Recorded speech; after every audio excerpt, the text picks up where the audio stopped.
And hopefully we can get this. So that's it. It's an ugly topic. It's the active shooter. So go ahead. Let me take my logo off of there. There we go. All right. So again, that's my background.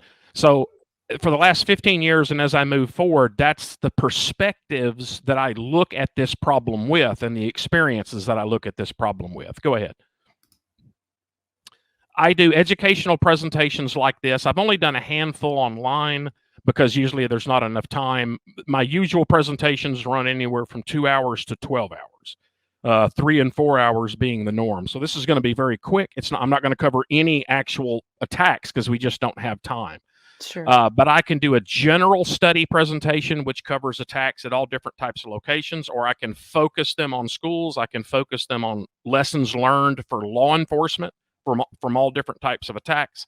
I can focus them on churches or businesses. And I can consult with businesses, churches, schools on making their policies, plans, and the training of their staff and their students. And then I conduct live fire training for armed people, whether that's a citizen, a cop, an armed school staff, an armed church member, or anybody else, an armed response to this. Go ahead.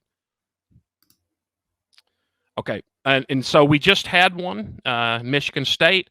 So it serves as a good example of it's in the news, it's in the news, it's in the news. We hear about it all the time, but very few people understand it because they hear about it, but they're not getting told what they need to get told. There's a lot of distraction. So we have to educate the public on this if we want to get better results. And we really need to focus on preparing the responders to future active shooter attacks. And most people's brains, when they hear responder to an active shooter, they go to a badge, they go to a cop.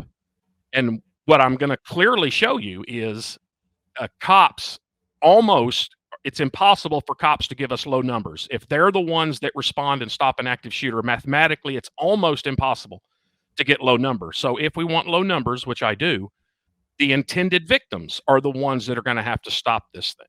And we need to change most church, school, and business response plans because most of them are bad. Go ahead.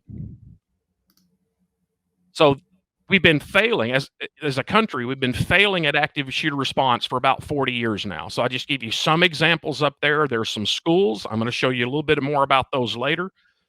And then there's businesses, and then there's military bases. And we continue to get numbers and kind of notice that they're usually between 20s and 40s. We end up with a victim count of 20, 30, and 40 in a lot of them. And I'm going to show you why, because that is the result that our default system gives us. So it shouldn't be a surprise when we get 20, 30, or 40 shot victims. That is what our default system gives us. The only two areas I have seen some positive movement, some success, not total good, but some success, is churches and law enforcement have been making some positive success.